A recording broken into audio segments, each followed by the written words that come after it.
She posted a revenge TikTok of me asleep, titled, "Imagine waking up beside this every day," so I quietly packed my bags and left to date someone new who told me, "You're perfect."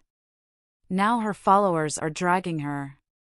They say love can make you blind, but I never knew it could make me the punchline of a cruel joke, shared with millions. Can you imagine waking up one morning to find the person you poured your heart, soul, and wallet into had just publicly humiliated you for clout? The air in my tiny apartment always felt a little too quiet, a little too hollow after a long day at work.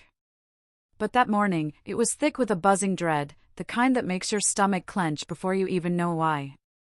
My phone, usually silent until my morning alarm, was practically vibrating off the nightstand, alight with notifications from friends, coworkers, even family members. "Dude, you okay?" Saw the video. My name's Ethan. I'm 28, and I've always been the steady type, reliable job and IT support, a gym routine, generally avoiding social media drama. About 2 years ago, I met Chloe through mutual friends. She was 25, a whirlwind of energy, chasing her dream of becoming a full-time influencer. Back then, her TikTok had around 50K followers, mostly lifestyle and comedy skits. I fell hard. I truly did. She seemed so genuine, and I loved supporting her ambitions. From the start, I was all in. I sacrificed a lot to make our relationship work. I mean, flashback to our first few months together. She was really struggling financially, bouncing between part-time gigs while trying to build her online presence. I covered rent for our shared apartment when she couldn't. I even bought her a decent camera and lighting setup out of my savings, stuff that cost me a couple grand. I'd stay up late after my own shifts, editing her videos, suggesting ideas to make them funnier, more engaging. I even turned down a promotion that would have meant relocating because she said she needed stability right here to grow her audience. "You're my rock, Ethan," she'd tell me, cuddling up after a long day. And it felt good, you know? Like I was building something real with her. But slowly, over time, things shifted. Chloe's account started blowing up. She hit 100K followers about 6 months ago. And with that growth came this obsession with authenticity and relatable content. That's when the comparisons started. She'd scroll through her feed and point out these ripped, charismatic guys, other influencers with six-packs and flashy lifestyles. "Look at how he engages his audience," she'd say. But it always felt like a dig. "You're so comfortable, Ethan." It's cute, but sometimes I wonder what it would be like with someone more on my level. I'd brush it off, thinking it was just her venting about work stress. I mean, I wasn't shredded like those guys, but I kept in shape, and our life was solid. We had date nights, inside jokes, the works. Then came the emotional abandonment. She'd stay out late at networking events with other creators, coming home tipsy and distant. Her posts got flirtier, dancing videos with vague captions like, "Who wants to join?" I'd see comments from guys hitting on her, and when I'd mention it felt disrespectful, she'd just roll her eyes. "It's just for engagement, babe. Don't be insecure." One night, I caught her DMing this guy, Dylan, another influencer in our city with an even bigger following. Nothing explicit, but the hearts and the late-night chats stung. I confronted her gently, and she just waved it off. "He's just a collab partner. You're overthinking." The real betrayal hit about a month ago. That morning, with my phone still buzzing, I finally opened TikTok. I barely used it, only had an account to follow her. And there it was. A video she'd posted the night before, already at 500K views and climbing. It was me. Asleep on the couch after a long day at work. I was snoring lightly, hair messed up, mouth half open in that unflattering way we all look when we're out cold. The caption? "Imagine waking up next to this every day." With hashtags like #relationship-goals, #real-life, #boyfriend fails. She'd added goofy filters, exaggerated drool effects, clown music in the background. The comments were a nightmare. "Girl, run. He's cute in a dad bod way, but upgrade time. Why settle for that when you could have hot influencer tag? My stomach dropped. This wasn't some private joke. She'd turned me into content, a punchline for strangers to mock. I felt exposed, violated, like my trust was just fodder for her likes. Views kept ticking up, reaching 1 million by noon. I sat there staring at my screen, my heart pounding. Why? I'd been nothing but loyal, pouring everything into us. Just the week before, I'd surprised her with tickets to a concert she'd wanted to see, even though I was wiped from overtime. She posted about the amazing night, but cropped me out of every single photo. Now this. It was cruel. Undeserved.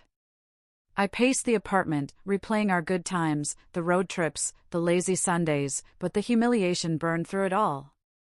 I didn't yell or text her immediately. I needed to process the unfairness, the utter confusion. How could someone I loved do this? She got home around lunch, phone in hand, grinning like she'd won the lottery. Babe, the video's going viral. We're at 1.2 million already. She didn't even notice my face at first. I set my coffee down, keeping my voice steady. Chloe, that's me in the video, sleeping. You posted it without asking. And the caption, it's humiliating. She laughed. Actually laughed. Oh, come on, Ethan. It's just a joke. My followers love the realness. Imagine waking up to this every day. It's hilarious. Relatable content is what blows up. You should be happy. It's boosting my engagement big time. That's not funny to me. It's disrespectful. People are dragging me in the comments, calling me a loser. She rolled her eyes, crossing her arms. You're being so sensitive. This is my career. You knew that when we started dating. If you can't handle a little fun, maybe you're not cut out for this world. Dylan thought it was genius. He said it would get me collabs. Dylan. The guy you've been DMing? She shrugged, a little smirk playing on her lips. Look, Ethan, you're great and all, but yeah, I've been talking to Dylan. He's exciting. Gets the influencer life. You're predictable. Safe. I need someone who matches my energy, not drags it down. Her words hit me like a gut punch, but I didn't snap. I just nodded, feeling the weight of all I'd given up, everything I'd sacrificed. The apartment felt smaller, the air thicker. I sat with it for a moment. The confusion, the silence after her dismissal. Why beg? She'd shown her true colors. Update 1, the breakup. I walked away without a fight. A lot of you, after seeing my initial post, said I should dump her. Well, that's exactly what happened next. After that conversation, I didn't argue or plead. I just detached. While she was in the shower, humming like nothing was wrong, I started packing quietly, methodically. Clothes, laptop, the few things that were truly mine. The camera gear? I left it. Her career could keep it. I wrote a short note, I deserve better than being your punchline. Goodbye. No drama, no accusations, just facts. She came out, a towel around her head, and saw the bags by the door. Her smirk faded a bit. What the hell, Ethan? You're leaving over a video? I zipped the last bag, keeping my tone even. Yes, Chloe. The video, the comparisons, Dylan, it's all clear now. You've been emotionally checked out for months, using me as a backup while you chase whatever this is. She scoffed, leaning against the wall. Oh, please. You're twisting this. I didn't cheat. Dylan and I are just friends for now. But fine, if you're going to be dramatic, go. You'll never find someone who puts up with your boring routine like I did. I need a man who's ambitious, who gets the grind. You're holding me back from my dreams with your 9 to 5 stability. Dylan says I could hit 500k followers if I focus on collabs without distractions like you. Her logic was so twisted, blaming me for her betrayal, justifying it as growth. I could have fired back about all I'd sacrificed, all I'd done, but what was the point? She was smug, dismissive, like I was the problem. Distractions. That's what I am now? I asked calmly. Exactly. You're sweet, but I outgrew you. Go find some vanilla girl who wants Netflix nights. I'll be fine. Better, actually. I picked up my bags. Take care, Chloe. And I walked out. No slamming doors. No last words. I drove to a buddy's place across town, crashed on his couch, blocked her on everything temporarily just to breathe. The next days were rough. I sat with the betrayal, replaying her words in my head. The unfairness gnawed at me. How I'd been loyal, committed, only to be discarded like yesterday's content. Work was awkward. A few colleagues had seen the video, gave me pitying looks. I hit the gym harder, started journaling to process the confusion. Why me? But slowly, the silence helped. I realized this was my chance to rebuild away from her manipulation. Little did I know, karma was already brewing. But that's for the next update. Update 2, sitting with the silence and watching karma unfold. It's been a couple of weeks since I left, and wow, the support I received in the comments was overwhelming. A lot of you predicted she'd come crawling back. But first, let me fill you in on what happened after I left. I didn't dive into revenge or bad-mouthing her. I just focused on me. That emotional middle ground after the betrayal? It's brutal, but necessary. I let myself feel it all. The confusion, the unfairness, the quiet nights staring at the ceiling, wondering how someone could discard loyalty like that. My buddy let me crash on his couch for a bit. Then I found a small studio apartment on the other side of the city. Nothing fancy, but it was mine. No echoes of her laughter or her ring light setups cluttering the space. Work became my anchor. I threw myself into projects, and ironically, without the distraction of editing her videos or waiting up for her late nights, I nailed a big assignment. My boss noticed, gave me a raise and more remote flexibility. It was like the universe was saying, see, you were holding yourself back, too. I started small habits to rebuild. Gym sessions turned into a routine where I'd blast podcasts on self-growth, not her trendy playlists. I picked up hiking on weekends, something I'd always wanted, but she balked at because she called it boring nature stuff. Flashback to one of our last good days, we planned a hike, but she bailed for a spontaneous collab shoot with Dylan. I went alone that time, felt the sting, but now solo trails cleared my head. The silence wasn't empty anymore. It was space to process. Why had I let her comparisons chip away at me? I'd been committed, undeservedly mistreated, made to feel like a backup plan. Sitting with that unfairness didn't break me. It sharpened my resolve. I even saw a therapist a few times, unpacking how her manipulation had eroded my confidence. You're not the punchline, the therapist said. It stuck. Meanwhile, karma started creeping in, slow at first, then like a tidal wave. I wasn't stalking her. I'd unblocked but muted everything. But mutual friends kept me in the loop, and honestly, the internet did the rest. That viral TikTok? It backfired spectacularly. At first, the comments were mixed, with her diehards laughing along. But then the tide turned. People started calling her out. This is mean girl energy. Why humiliate your BF for clout? Bullying disguised as content. Unfollowed. It snowballed. Hashtags like #ToxicInfluencer and #RespectYourPartner trended in her replies. Views hit 5 million, but her follower count stalled, then dipped. Sponsors pulled back. One clothing brand she just partnered with ghosted her after the backlash. Then Dylan entered the picture fully. From what I heard, she moved in with him almost immediately after I left, posting subtle couple-wide content without showing his face. But Dylan, turns out he was a walking red flag. Mutuals told me he'd been bouncing between influencers, using them for cross-promos before ditching. With Chloe, it escalated fast.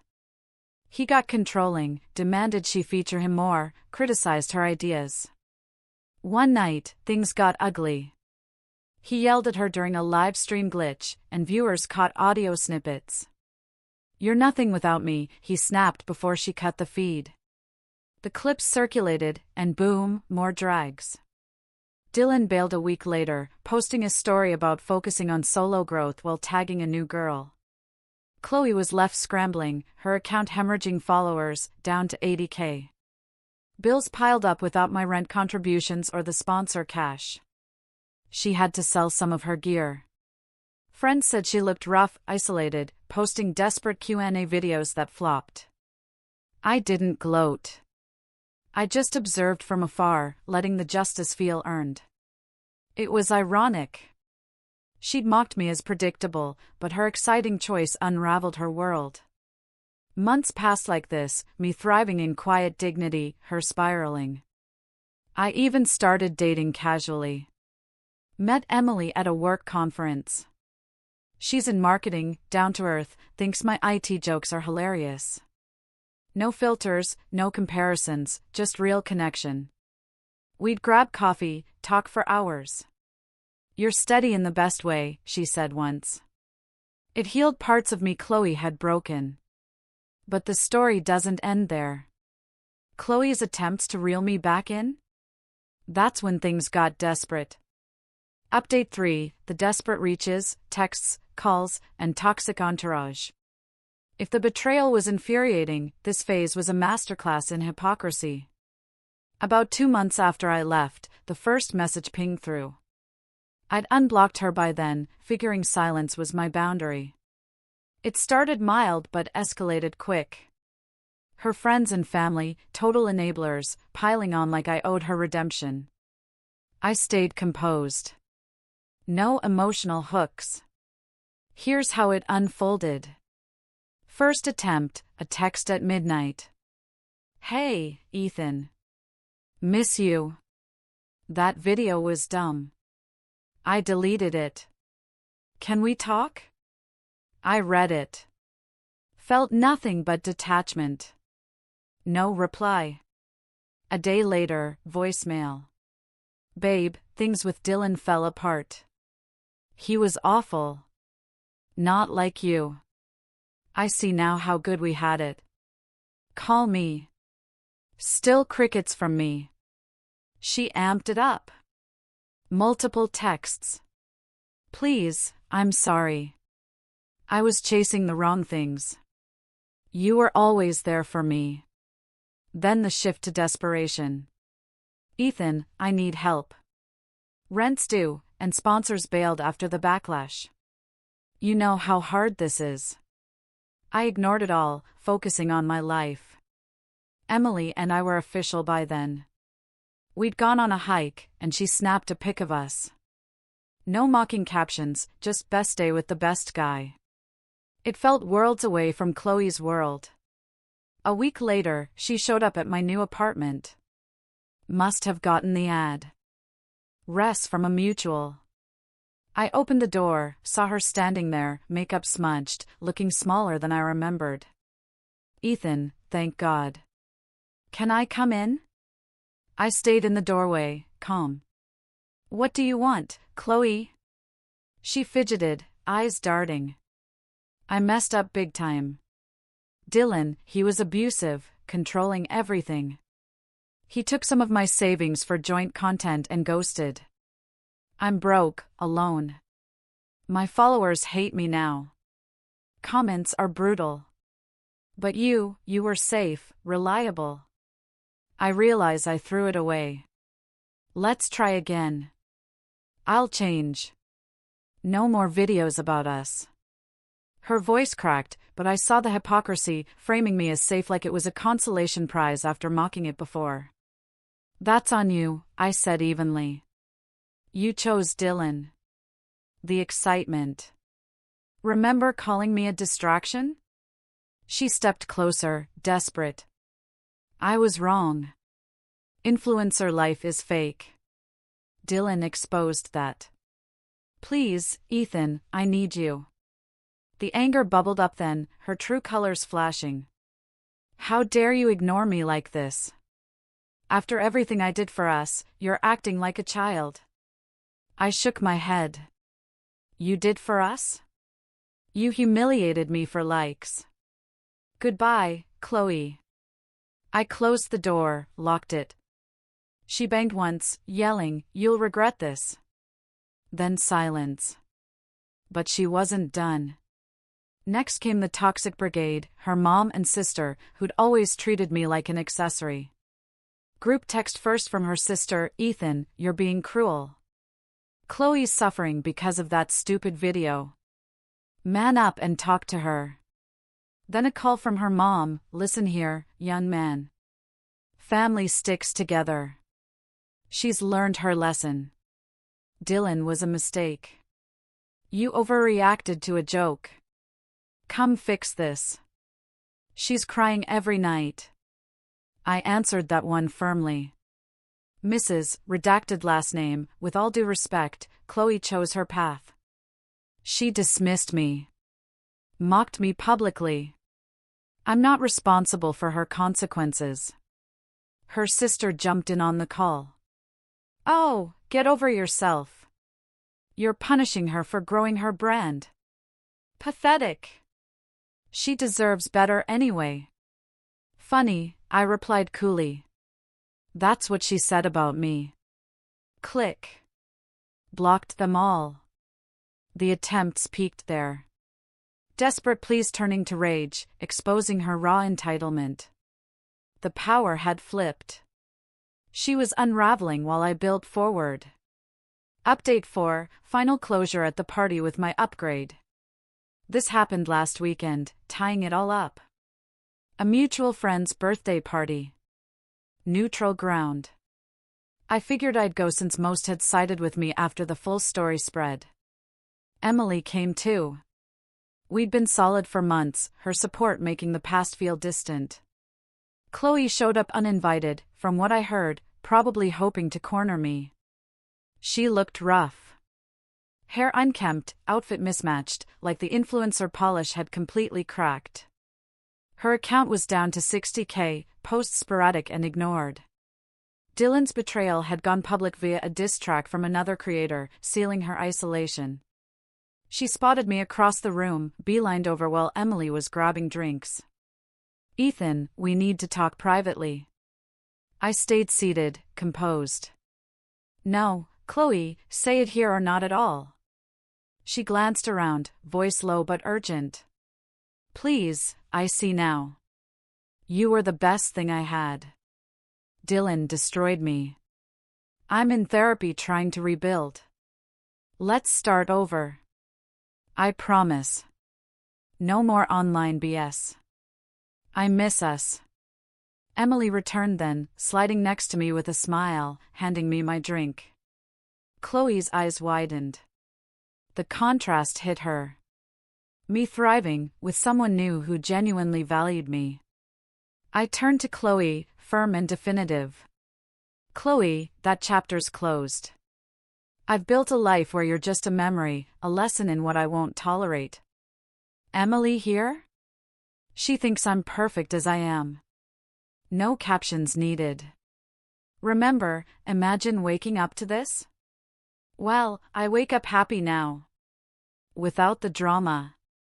She stammered, hypocrisy exposed. But I outgrew you. No, that was stupid. You're better off. Wait, you're with her? Yeah, I said, standing. The powers flipped. You're desperate. I'm indifferent. Don't contact me again. It's over. She teared up, muttered something angry under her breath, and stormed out. Partygoers whispered, her downfall on display. My growth evident. Later, her last text popped up before I blocked her for good. I'm done. She's irrelevant, powerless in my world. This whole journey taught me that true validation doesn't come from likes or superficial praise, but from genuine connections and self-respect. It was a hard lesson, but one I wouldn't trade. If this happened to you, what would your next move be? Do you think I handled it perfectly, or would you have done something differently? Let me know in the comments below. I'm genuinely curious to hear your thoughts.